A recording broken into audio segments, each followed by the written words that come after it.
Okay, next part. Magnesium metal replaces mercury in a solution of the compound mercury 2 nitrate. Write the word equation and the balanced chemical equation. Then identify the type of reaction that has occurred. So they just want you to do the whole thing here. So I'm going to need to go to the front of my notebook and get out the periodic table and use the polyatomic ions and all of that.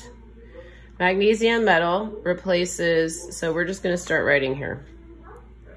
So magnesium replaces mercury in a solution of the compound mercury 2 nitrate. So really, magnesium and mercury 2 nitrate are the two reactants on the left side. So I need to come up with the formula. Mercury 2 happens to be a 2 plus. That's what the Roman numeral means because it's a telling you the charge. And then nitrate is a polyatomic ion. I have it memorized. You guys don't. Where are you going to find those? Really quick. Everything I'm doing goes back to the front, of your periodic table, where what am I doing here in this next chunk? I'm looking up the charge for each of the elements on the top. And then if you have a polyatomic ion, you are looking up what charge it is, then putting it in parentheses. These three are always the same charge, which you've got right here. +3, +2, +1. I made you write that earlier. Otherwise, it would have Roman numerals, which, you know, they're giving you examples of that right here. Okay, anyways, moving back. Let's finish this. Okay, so first of all, they do say identify the type of reaction. By the way, the only way to solve this is to actually, whoa, I wrote a H. Sorry guys, it's really hard to video and do this at the same time. Mercury is at Hg. Sorry, I wrote that Mg, just noticed that. This is going to be a single replacement. You have to know what type of reaction this is when you solve it, or you're never going to be able to solve it. So this is a single replacement. Okay. All right, single replacement reaction. So that single is going to try to, I say try to, is going to say, hey, magnesium is going to try to kick out that mercury, which is Hg. Oh, by the way, I forgot to go and balance that. That's a 2 plus, that's a -1, that's actually a 2, because you need 2 of those -1s to balance the 2 plus. Moving on. Going back to the activity series, which we've gone over. We are trying to see where magnesium, if magnesium could kick out mercury. Here's magnesium. It's up here. Where is mercury? Down here. So magnesium's up on top. Yes, it's going to be capable of kicking out mercury. So this will happen. So it's not no reaction. Mercury or magnesium will kick out mercury. So it's going to be Mg, which from the periodic table, I know it's in column 2. I've memorized it. You guys could look it up right now, which I just showed you. 2 plus. Then NO3 is a -1. When that hooks up, you're going to need 2 of those. And now mercury is by itself. The only thing you always want to do when you're doing these types of reactions as well is you want to go through and say, hey, H2 into O2, Cl2, F2, the 7 diatomics that we went through here, are they any of these? None. So we don't have to put 2s on Mg and we don't have to put 2s on Hg, but we have to balance it. So how many do I have for magnesium on the left? 1. How many magnesium on the right? 1. How many mercury Hgs on the left? 1. How many on the right? 1. How many polyatomic bubbles of nitrates do I have? 2 on the left, and I've got 2 on the right. This is balanced, and this reaction is done, and that's the type of reaction. Let's quickly try to move through these next. Liquid bromine.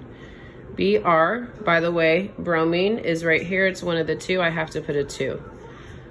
Liquid, you can add those. I'm not super concerned about it right now, but there you go. Liquid bromine combines with gaseous nitrogen. So that's going to be nitrogen is one of the 7, so I can't write it by itself. So that's gonna be N2, and that's a gas, gaseous nitrogen.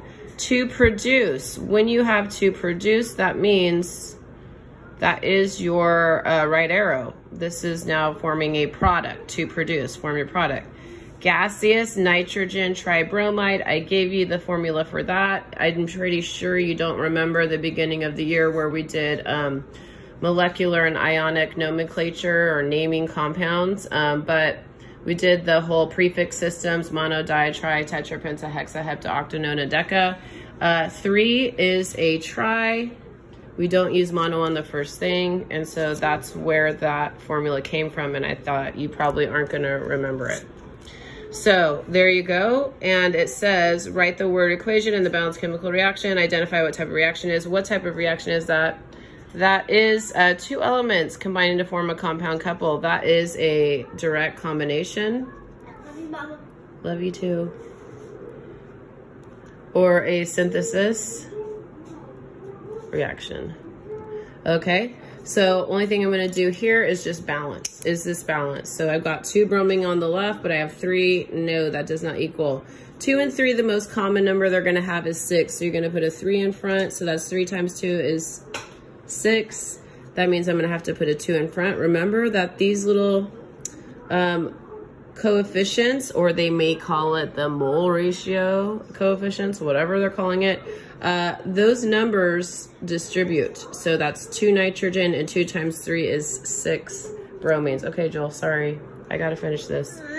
So that's 6 bromine, 2 nitrogen, 6 bromine, because this 2 times 3 is 6 for Br only, and then that's 2 nitrogen, so that's now balanced, and that one's done. Moving to the last one. A mixture of potassium sulfate. Potassium is a K with a +1 charge. Sulfate is a polyatomic ion with a 2-. Where did I get that? Front of your notebook, go look it up. And lead to nitrate react. So that's plus lead 2, Pb 2+. Nitrate is a polyatomic ion, 3-. React. I'm gonna stop here. I wanna go and actually make my compounds correctly with doing the charges on the making them equal 0. So +1 and 2- don't equal 0. I do need to put a 2 down here. 2 +1s would balance that 2- to make that a neutral compound. That's the formula now. Here I've got a 2+ and a -1. I'm gonna need a 2 on the outside of that bubble, parentheses. So now that is balanced. Now these are gonna swap partners because this is a double displacement. Oh, they even were nice enough to tell you the name of the compounds I'll have them, but I'll tell you anyways. It's these swapping. So it'll be K+ will hook up with the SO4 2-. That's where they're saying, let's see, react to produce lead to sulfate. Oh, sorry. Gosh, doing this and holding is really not fun. Here, PB. I swapped wrong. Good thing I went and read it. Okay. So the potassium and the lead are switching places. So the potassium will hook up with the nitrate. That's the next part. The lead hooks up with the sulfate, which is what they were saying right here when they gave you the words. So the K+ will hook up with the nitrate. So that'll be NO3-. So 2+, 2- equals neutral, +1, -1 equals neutral. I don't need any subscripts. So that is the whole entire formula. And then I just need to balance. Oh, by the way, what type of reaction is that? That's a double replacement. Also known as a double displacement. Then we just have to balance. Let me get another color here for you. 2 potassium on the left, 1 potassium on the right. You need a 2 coefficient. If you want to start calling it a mole ratio coefficient, that's fine. So 2 potassium on the left, 2 on the right, 1 sulfate on the left, 1 on the right, 1 lead on the left, 1 lead on the right. That's balanced. 2 nitrates on the left, and that 2 distributes. Like I told you before, it goes 2 potassium and 2 of these nitrate bubbles. That's balanced. So this is now done. All right.